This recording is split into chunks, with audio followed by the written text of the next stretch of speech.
welcome back to our Citizens Crime Watch podcast. I am your host, Joe Bermudez, and I am overwhelmed, privileged, honored. I'd have to bring out the thesaurus for all the different words that I can throw out to have someone so special here today in our little humble studio for our podcast this month. And it's our Sheriff Rosie. Thank you, Joe. My friend. Yes. I said a lot of these podcasts we have that one of the greatest things that I'm able to do with this podcast is speak with a lot of my friends and highlight the great work that this department has done. But now this is even more special, is having you here. Thank you. We've known each other a long time. We have. We've come a long way, especially you now. Wow, congratulations. And we're going to get into a lot of stuff here. But before we even get started, I just want to say, you're doing an amazing job so far. Thank you. I am proud to have you as my sheriff. My favorite sheriff, I should say.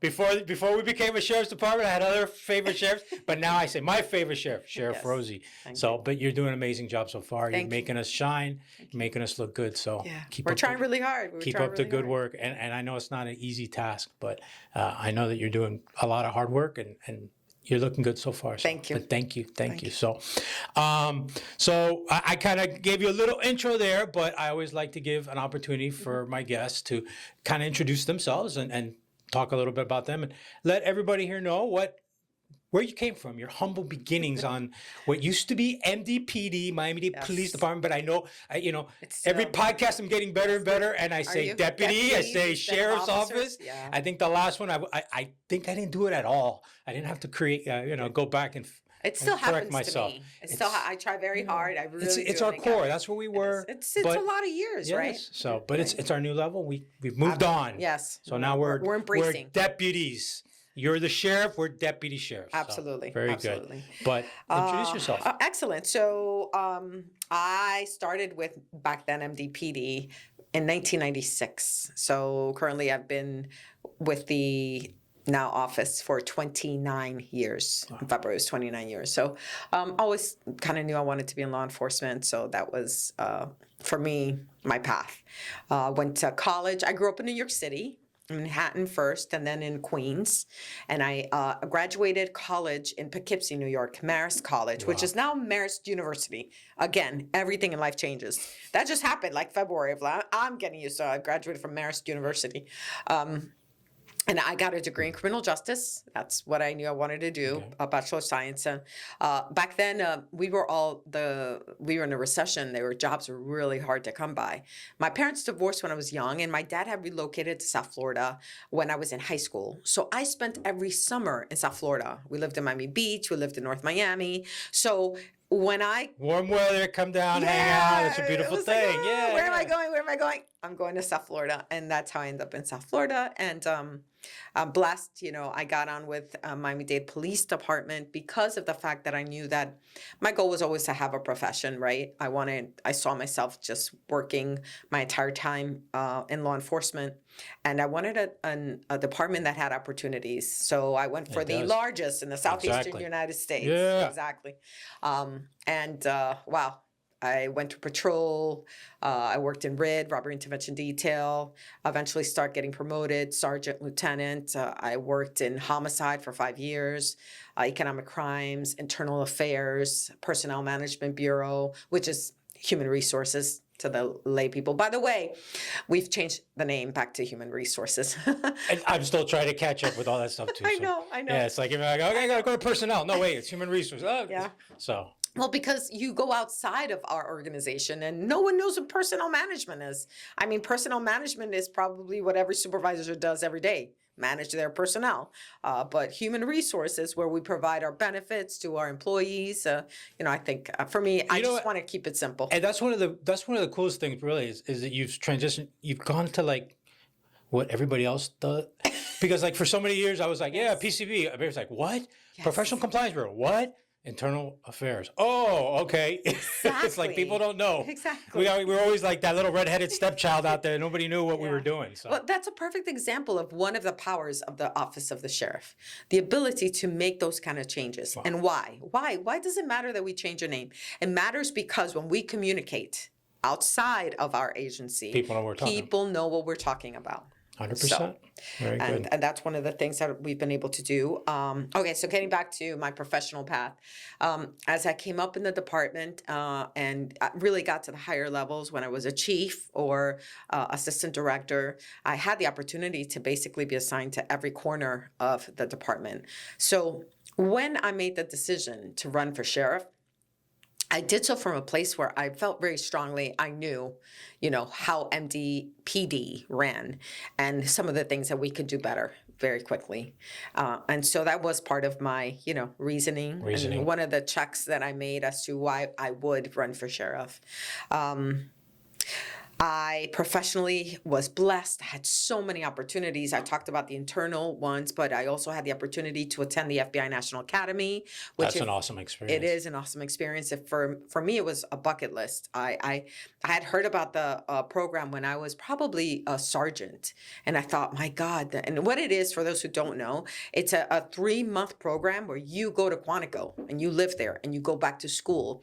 And only the top 1% of law enforcement in the world are nominated to attend. You can't just say, hey, I'm going to start. Here's my money. I can't fill out the MPI and go, hey, send me to the FBI Academy next week. Yeah, No. you have to be nominated and you have to, get the clearance and attend. And so when that happened, at the time that I went, Juan Perez was our director. And I remember him telling me, like, look, Rosie, I know you want to go and I'm going to send you. But we're going to make a deal.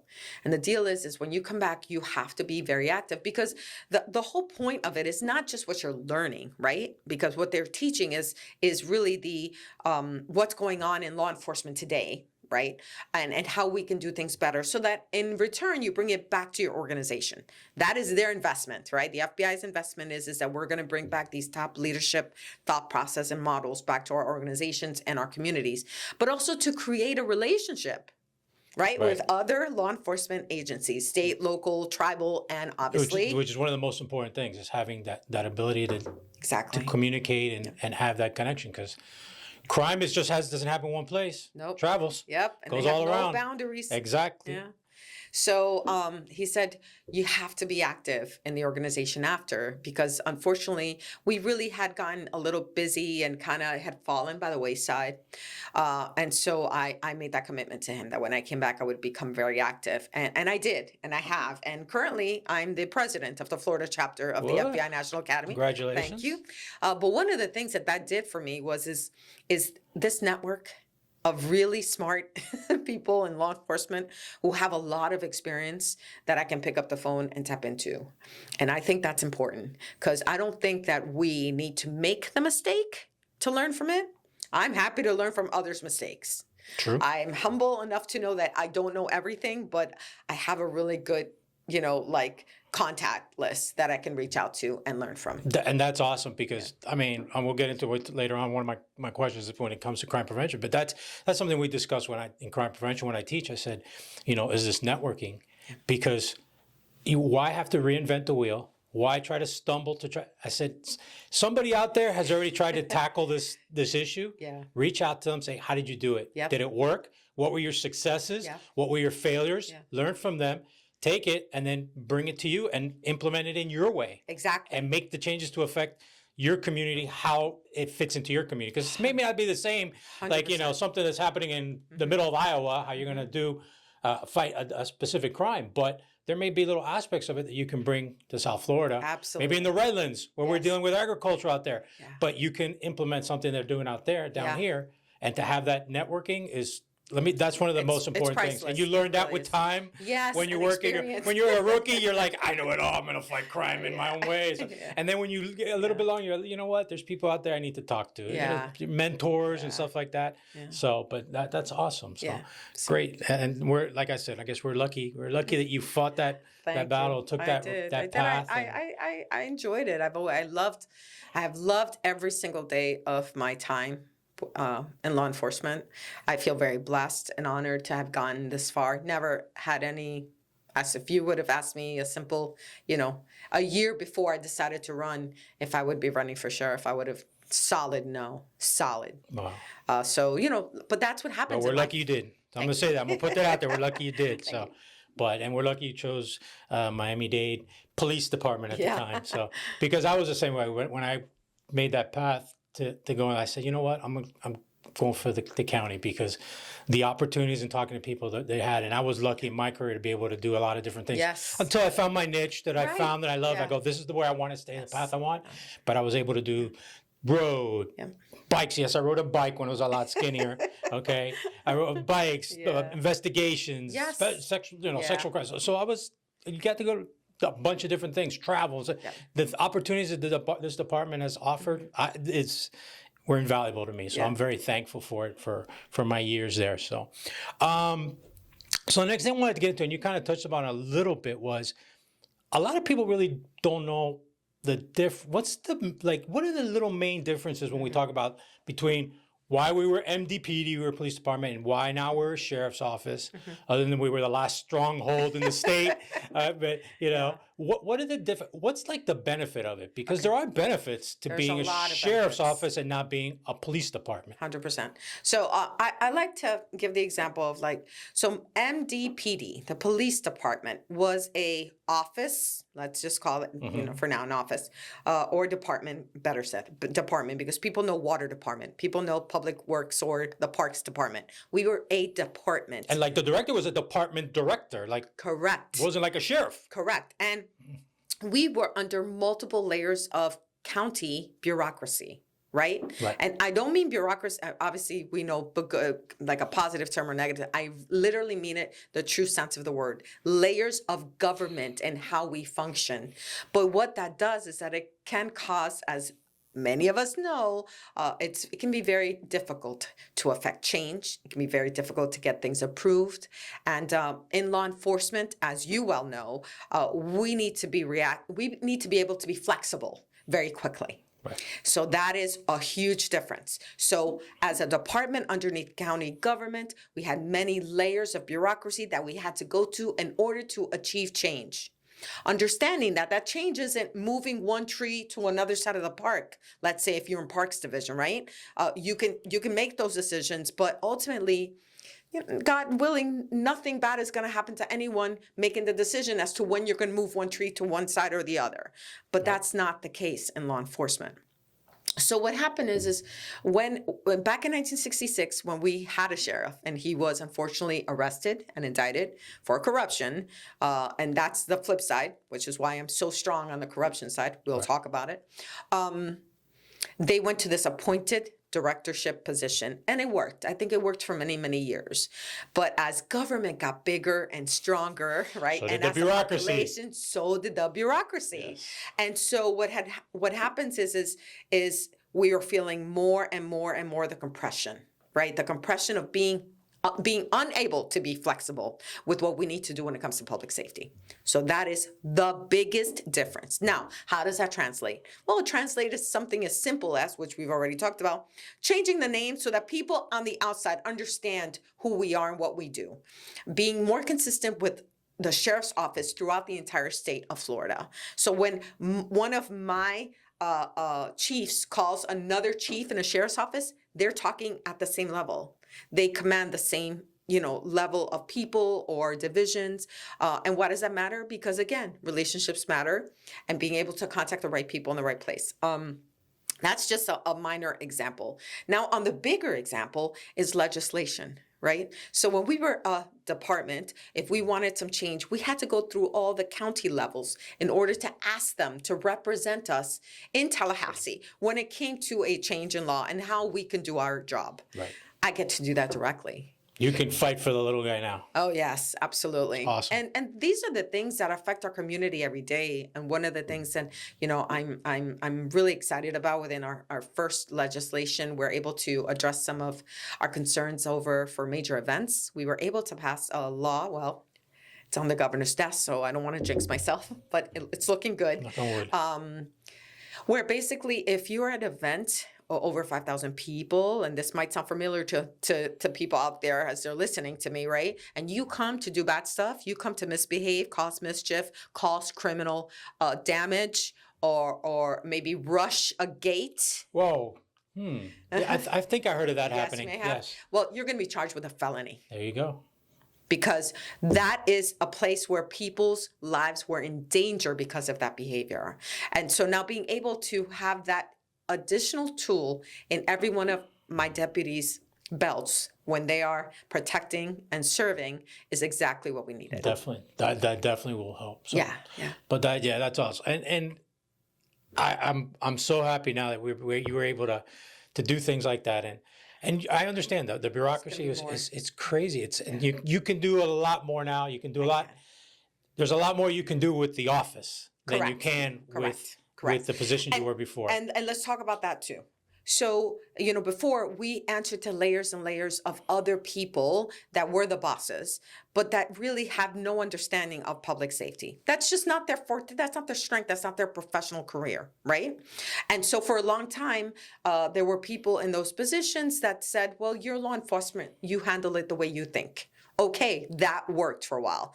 But over the years, as we got deeper and deeper in that bureaucracy, they started adding more and more people making the decisions. Correct. And then, so now you're trying to affect change from my point of view as, a leader in law enforcement, and to someone who has no understanding as to why I'm in need of these things. Or sometimes just simply, it's not their priority. Not that they're good or bad, it's just not their priority. They have their agenda and their responsibilities, and you're just another check mark in their entire line, and that can be very difficult. That's crazy. And let me tell you, I'll share a little just on my end going back, and I can say this now because I'm retired, so I can't get in trouble. But like something as simple as a training, I'm gonna tell you, as simple as a training. When I was on, and I would find a training, I said, man, this is good. This is going to be good for the community. This is a good program or something like that. I'd go to my major. My major was always very supportive, so I'm not going to knock that. But it's like, okay, let's put in for it. And then it goes up, and I'm not going to knock our department because our department was always very supportive of it. Mm-hmm. But it would go up, up, up, up. And then people don't know. I'd have to wait for the mayor to sign off for me to go to a training in Broward County. Mm-hmm. Yeah. So like sometimes I just go, hey, listen, boss, I'm taking the day off tomorrow. Yeah. And exactly. I burn a day and I go, because it would benefit me in the end, because I'm getting this information, this training. It would benefit the department and it would benefit the community. So whatever, I'll burn a day. But people don't realize that sometimes the bureaucracy that's behind it, where it would go. And then sometimes you get up there and like, oh, wait, this should have been submitted 45 days ago and was submitted and we're 44. Yeah. And I'm like, well, I did submit it. It just sat on somebody's desk every day for a week. There's a perfect. So just things like that. And that's just right. That's just like one little example. That's a minuscule one, but exactly. Just imagine just this, and then multiply that times all the different things that you got to deal with in the department on a daily basis. And again, one of the things that I believe strongly as a sheriff is that we will be responsive to our community's needs. So in order to be responsive to the community's needs, you need to listen to your community and have a direct line of communication to understand what it is that they want and actually are asking of us. Because what happens is in the bureaucracy, there's this message from the community, but it gets sent down to us. And as we all know, when you start telling people things, it always changes just a little, and people start to input what they believe, their interpretation of what their request is. And before you know it, we're not really providing the service that the community wanted. Right. And so the sheriff, you don't get to do that. I get to talk to the community directly. They get to talk to me directly. And I'm going to tell you, that's something that I've seen since you took over, that it's a big change. A lot of the meetings I've been to, the CAC's community meetings, stuff like that, even the command staff that you've put in there now, and I'm not going to knock command staff in the past because they've always had really good, but even them, when they're talking to the community now, they're like, here's my number, call me. Yep. And they put it out there. A lot of people don't think, oh, if I just write my commissioner, then they don't understand the circle that it goes. Yeah. All the way up, comes up to the mayor, back down, throw that. By the time it gets to the actual patrol officer that's going to go out and handle that issue you have, it might have been 20 days. Yes, and now that person's very angry. Yeah, it's like, nobody's taking care of this. Yeah. But now, and I've seen this, and kudos to you, you've instilled this into your command staff.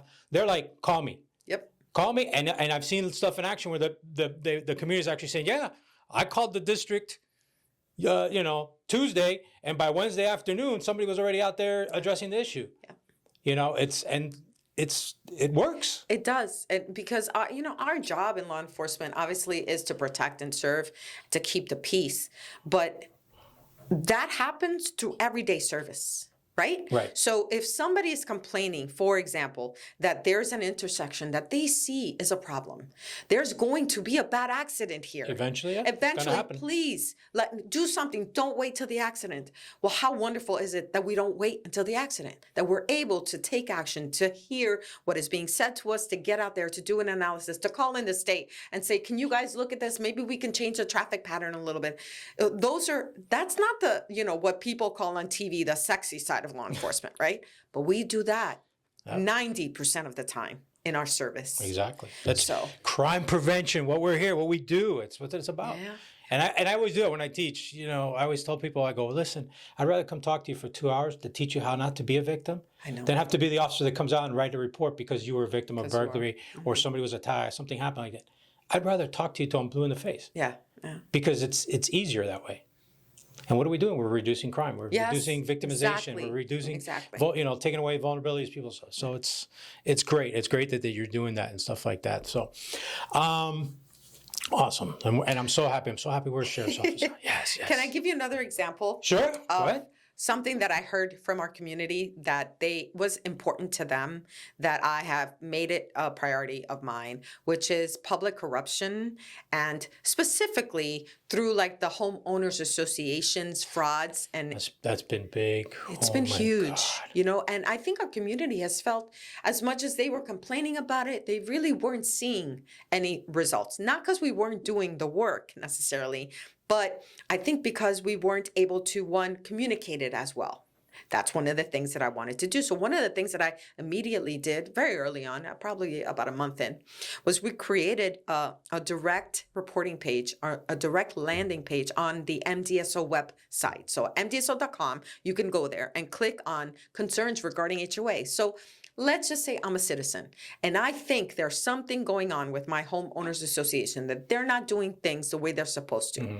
There are two things that could be happening. One is it's administrative, right? They are, not that they're doing something illegal, but maybe they aren't providing the reports that they're supposed to provide to the citizens, right? To the residents, or just as an example. Or two, they're actually committing crimes. Right? So this landing page allows you to report what your concerns are, and a highly trained detective in real estate. Somebody's actually going to look at it. Exactly. And they're going to call them back. And they're going to talk to them and find out maybe they need a little more information, maybe. And then once they identify what it is, right, whether it is administrative, they can help guide that citizen. This is what's going on. This is the avenue that you need to follow in order to resolve that issue, right? Or B, yes, this is a crime. We need you to come in. We're going to file it and we're going to start that investigation. And one of the things that was happening, and I heard it time and time again, was, well, I reported this a year ago to the police officer who came, and they documented it as an administrative issue, a civil matter.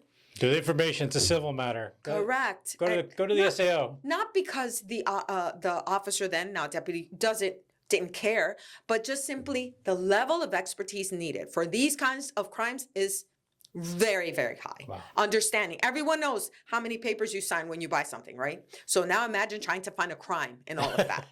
Trying to search that, it's like a forensic. You need that's a little forensic analysis to go through and fine tooth comb it. So I've added extra awesome. deputies to the unit. We're providing more training for them. We're working with the state attorney who has assigned another dedicated prosecutor so that we can speed up the process. And they're working with the detectives throughout the entire process right from the beginning. And in turn, we're able to provide this response to our community and share with them what we're doing. That's awesome. So look, I'm going to do something right here. I have this magic thing. I go like this, watch. And magically the website appears on the bottom there. It's cool. I don't know. Do it. Just go like that. We'll go like this. Right and there. Somehow magically it appears at the bottom there when people are watching. And that's, okay, I know this is going to sound crazy. Another example, we're able to address these kind of changes for our community quickly and more effectively. Something as simple as, here's a landing page. Tell us what's going on. We want to hear directly from you. That's awesome. Yeah. That would have taken a year and a half just to get the approval before. Yeah. Memo to the memo to the memo to the memo. Yeah. So, but awesome. So I was good. I mean, that was going to take me to the thing to your, what major changes or I wanted you to highlight some of the major changes. That's one awesome Yeah, one. yeah. What other stuff have you done so far? Well, obviously the public corruption piece, I talked a little bit when I said the HOA, that is another, and for an example is that public corruption, I think a lot of times people only think of an elected official, doing the wrong thing. Yes, that is public corruption. But ultimately, public corruption is the misuse of any position of power and authority. And so that happens, unfortunately, way too often. We had an arrest during my first 100 days. Actually, there was a couple of arrests, two individuals. What they were doing was they were entrusted and worked for the county to come out to businesses to ensure that they had a proper cleaning system in their kitchen. I saw those, yeah. Yeah. And so what they would do is this fine's going to cost you $50,000, but if you give me, $1,000, $2,000, $5,000 cash, I'll make it go away. No. These are individuals with small businesses trying to, live the American dream, right? And provide a service to the community, keep a roof over their own families' heads. And this is no, that's unacceptable behavior. And I know that sometimes people go, well, that sounds so little. Yeah, but when you apply that across this entire humongous county and all the businesses that it affects, these are people who are probably fighting hard for every penny that they were earning. And now here comes someone who's they're getting paid to do that is their job. It's cool and fun when you see it on The Sopranos happening, but when it's happening in real life, to real citizens, to people in the community, it's no joke. Absolutely. Yeah. So there's and so public corruption is something that we are very focused upon, again, directly hearing what our community is saying is a concern and a problem to them. For me, one of the other points that I want to really focus on is transparency. So, I mean, even the landing page is an example of transparency. Another example, and what I mean by transparency is that our community knows what the sheriff's doing and what the office of the sheriff is doing, and in return, vice versa, that they have access to a lot of the things that we're doing. So they don't even have to ask. We made live a dashboard on MDSO.com. You can go on, and it's a crime data dashboard. So we chose the highest top 5 crimes that people are always asking about. So you can search. You don't have to come asking what is going on in my neighborhood. What is going right? You can go on the dashboard and see live data, live stats as to what it is. Now that does 2 things for me. One is that I feel that every citizen has and should have the right to know what's going on in their community. 100%. Because sometimes you think something's going on, and then when you look in, you go, oh, well, actually, that isn't exactly right. It isn't. And number 2 is it will open up conversations with the local majors, because these are the statistics that we use in order to prepare operational plans to address any crime trends that we see happening. So now you see why. This is why you see officers doing burglary or details because they see you know the what's spike. going on. Exactly. Yes. And it's great. And it's great for if you're looking at moving into a neighborhood. Moving in, there you go. know what's going on. Yeah, you get to see what am I moving into? Yeah. And I'm going to tell you, sometimes stats are not always, people always know because you want it always to be down. No, that's not reality. The reality is there's going to be times it's going to go up. But understand, if you had 0 burglaries in one time, let's call it a month. In a month, you had 0 burglaries in your community. And you had 1 burglary in a community that hosts, like, let's say, 5,000 families. That's still pretty decent. Yeah. But you know what the stat's going to say? 100%. 100% rise in crime. Yes. And I want people in our community to understand that. I used to explain that all the time. Yeah, when people say, crime's up 75%. Yeah, because you went from 1 to 3. Yes. It was like exactly. It's still and it's remember, still good. Miami-Dade County still has, if you compare us to other major cities, drastically low numbers, knock on wood. We'll fight tremendously. 1 crime is too many, but we're going to fight to keep them low. Awesome. So, I mean, well, first, just to touch on that transparency that you were talking about, one of the other great things is, I mean, you're doing, I'm going to keep giving you kudos, and I'm not buttering you up, but it comes straight from the heart. You are doing an amazing job being transparent on what you're doing and putting it out there. I mean, the sharing with the sheriff stuff is great. You're out in the community, and that's something that's awesome. to be out there, and it makes a difference to be out there and people seeing their sheriff and being able to talk to them and stuff like that. Your social media team is doing amazing putting information job. out. I love to see, we share all the stuff whenever you post something, we share it here and there. Thank you. But you're doing a great job on that. So Thank you. So good. Kudos on that. So tell me some of the stuff. What do you have planned? What, like, maybe the top five, whatever. What do you have planned in your next, while you're having this? Because I know this is not your first term. I'm saying it here now. This is going to be here for like another 10 terms. I might be the one interviewing you then. He'll be here, old guy doing it. But I know this is not your first term. But what do you want to accomplish in your first term? There's so much, right? But and it's a lot. It's big because it's like transition. Boom. Okay, so number one is that continued transition, that it's done in a manner that creates a strong foundation for the future. Policy in place so that everyone understands in this transition there are things that have changed in how we perceive things. I am now an elected official, and so now every deputy represents me, and so it's almost like turning a freighter, right? We did things a different way as MDPD, but now we have to do them slightly different. Not good, not bad, just different. But I've got to switch and turn that freighter, and it takes time. And you got to flip that switch in a lot of people's brains. Yes, exactly. So I think that's part, obviously, community-wise. I want to be able to continue my communication and find great new ways to keep that connection.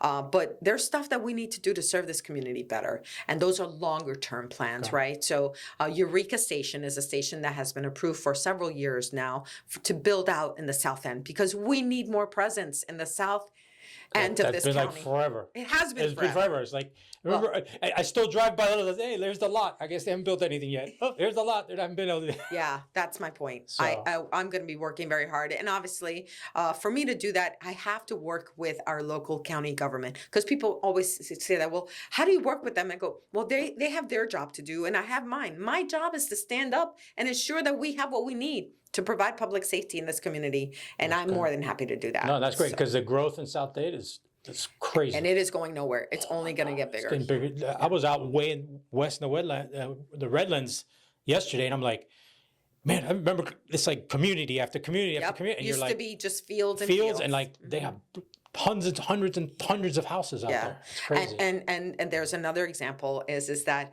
our county, it's changed so much. Like the Redlands area, what an enormous economic engine that has become for this county, whether it's through the tourism, right? Agro-tourism and event space and just more and more amazing stuff. But that means different kind of services that they need. So I need to make sure that our deputies are properly trained, that we have the right number of deputies in those areas, because they have increased in population, and unfortunately our overall numbers haven't increased that much, really, in respect to the citizens living in Dade County. So you will see me be able to report that to everyone, explain it, and have a plan for the future. Because as you know, getting a deputy is not as simple as like, hire another one. Yeah, it's not. Yeah, it's not that easy. It's not that simple. And we're going to keep high standards. We have always been at the top, and I want to continue to do those things. So I'm going to have a really comprehensive plan on making those changes that will affect our county positively. Awesome. Very good. Thank you, Joe. So I guess that talks about, because that was going to be my next thing, is the staffing, because it is, staffing is not really where it should be. And what is your plan for increasing the number of deputies? Yeah, so I think the piece to increase deputies to actually provide a positive impact on the community is, one, clearly identifying where the most needs are. Right? Number one. And then creating a plan to get us there in the future. It takes about, most people don't know this, but from the day that we hire an individual that's going to be a fully functioning deputy to the day that they are a fully functioning deputy takes about 1.5 years to 2 years. And that's if everything goes right. That's if it's a smooth sailing. Exactly. So, and we invest a lot in these individuals. We want them to be successful. So if that means it takes them a little bit longer to get there, we're okay with that, because that means that we're giving someone all the tools they need to be successful in their professional career. So with that said, I have to plan for these things. I got to be able to house them. Where am I putting them? How am I distributing them? And obviously I need my community support, because it does translate into money. There is a cost attached to it. So I think that by being transparent with my community as to the why, and giving a good plan that shows how we can do this in a really fiscally responsible manner, that I will gain that support and get there. Awesome. This is what I'm going to do. This is where I put on my community member hat. Now I'm a citizen of Miami-Dade County, and I'm going to tell them, as a voting citizen, I want the commission to give her money to hire deputies. All right?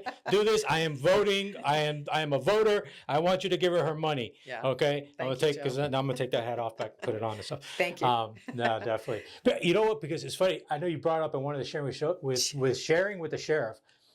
I didn't realize this. Now, when you're dealing with the budget, and I'm going to let you tell our viewers that you're responsible for that budget. Yeah. Yeah. And when you said that, I sat there, I went, what? What? Like you, like not the department, not the deputy, you. Me. Right there, you. Something goes over, you got to write the check. Yep. People don't realize that you as a sheriff, you're responsible for that. Yeah, the sheriff is personally liable should they go over their budget, and it's the only elected position that I'm aware of that has that attached. Could you imagine every elected being responsible for their own budget? Like, I think that would put a lot of. I kind of like it, actually, and people go, no, but that's not fair. I go, it's not that you have to be unreasonable.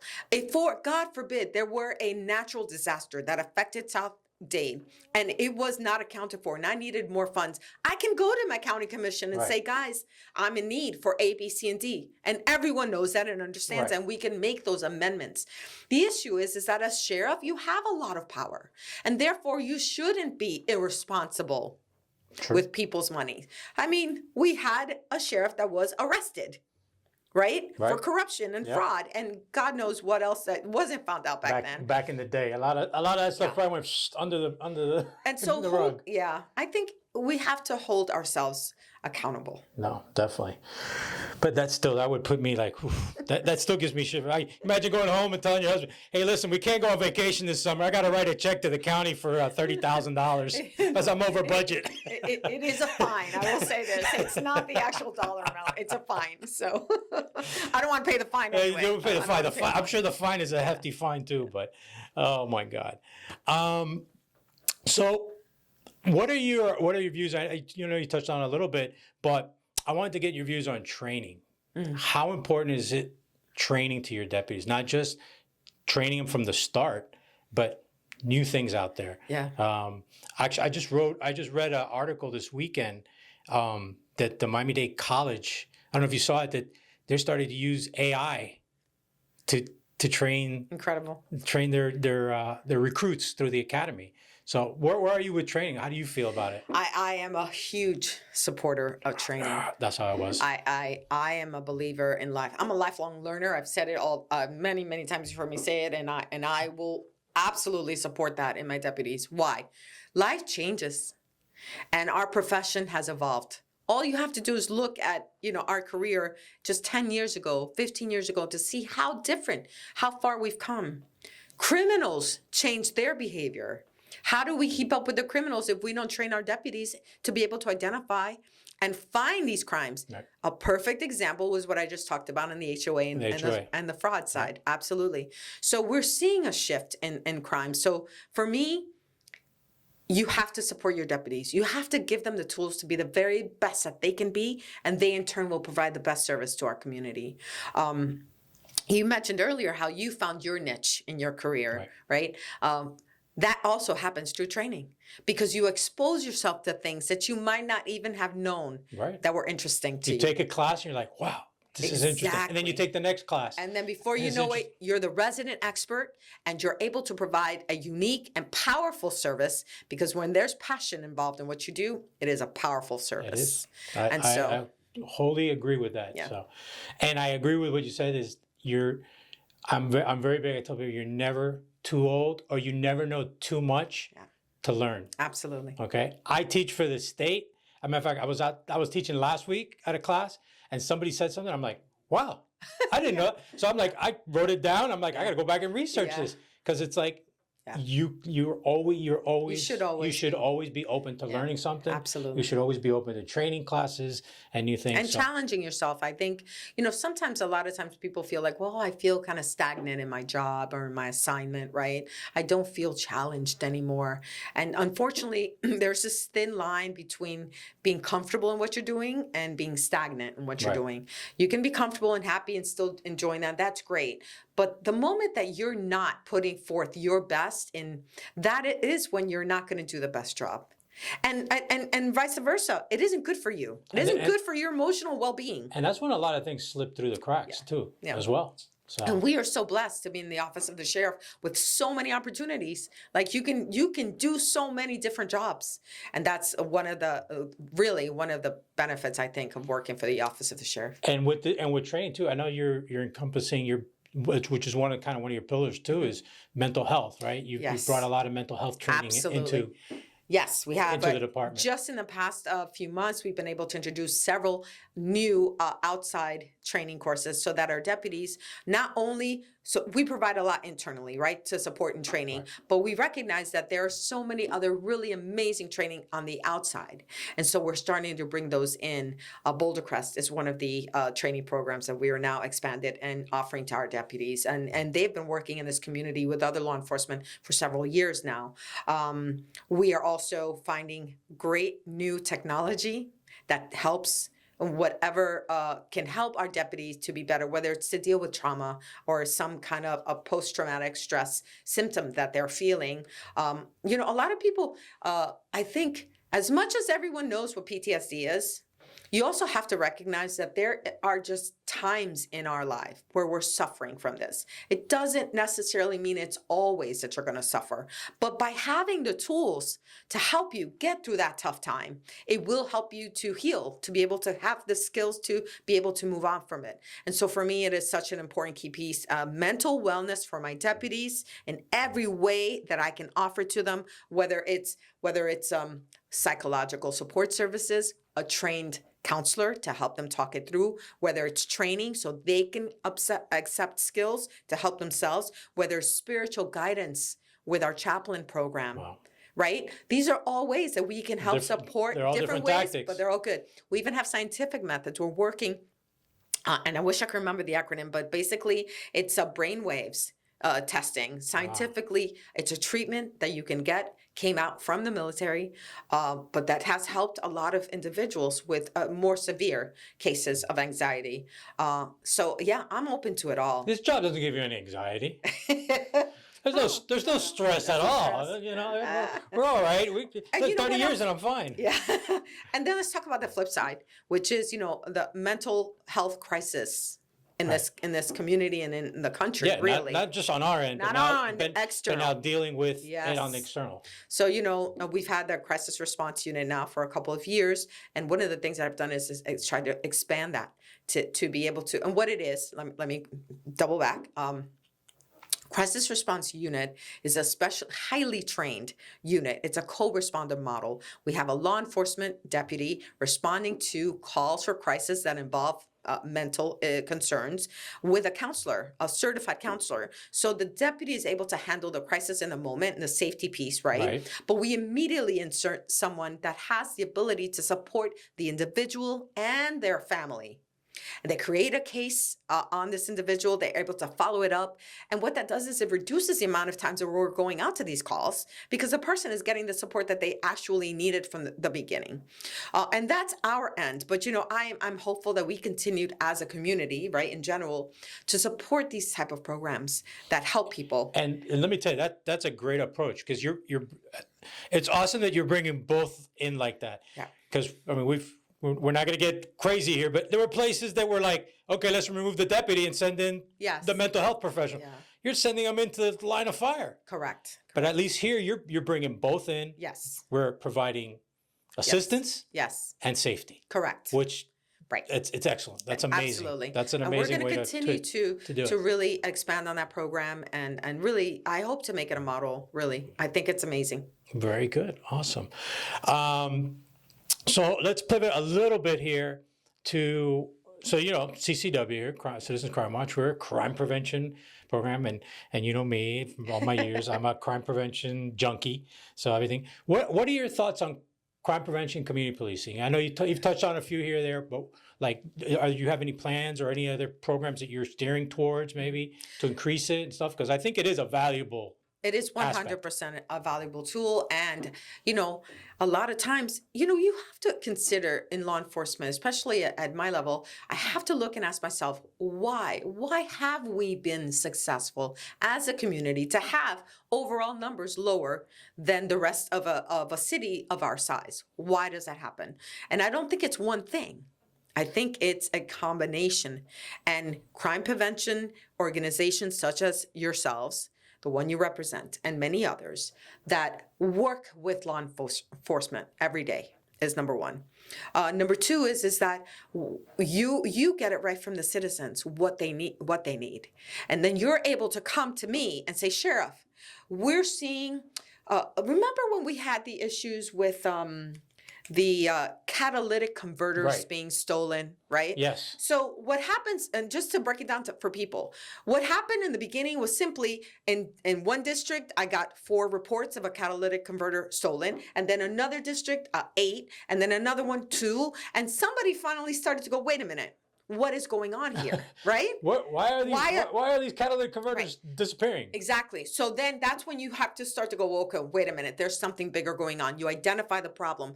And not only, so then now we're going to approach it from, we're going to solve that crime. That's fine. We're going to do that. But you know what we did? What we did together is identify a way to make it harder for them to steal them.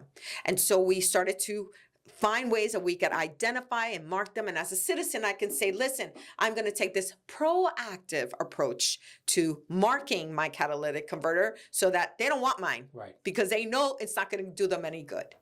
There's an example. Working together, coming up with solutions, and putting them into effect. Yep. Exactly.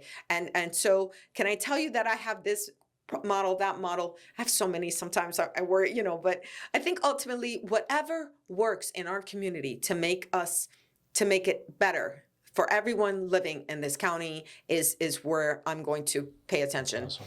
And you guys have been around for a long time, so I'm very grateful and thankful. And I expect you to be here. Yes, and I'm very thankful, and we're very thankful and value our partnership with the department, with the office. Like I said, the office. I almost threw out department, but the office. Yes. Now, because it is a very special relationship we have. But yeah, and community policing, crime prevention is very important. You need the patrol, everybody knows.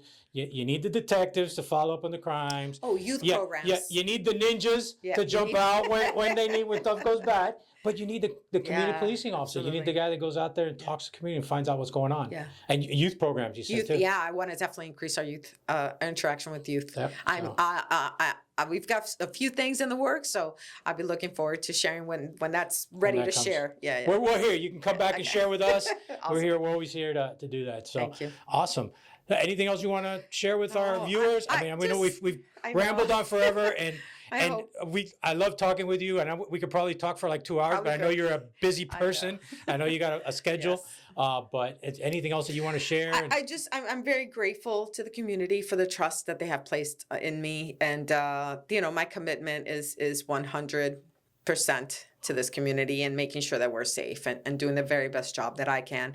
And I know that I have the right people in the right places, and that's their commitment as well. Because I don't do this by myself. I may be the sheriff and I'm the elected person, but I do this with my team, and I'm just very grateful. Awesome. Well, thank you for being here. I'm going to ask you one question. I'm going to put you on the spot with one question. Trivia. Okay, no, one question. No? Because we've seen, we're talking about changes, so we've seen the police cars out there. The police cars are changing. I've seen the sheriff cars out there. They look cool. I'm jealous now. Mm-hmm. All right. We don't. But I want to know, because, guys know I'm a reserve deputy now again, so I came back part-time. But are we getting stars? Are we getting stars?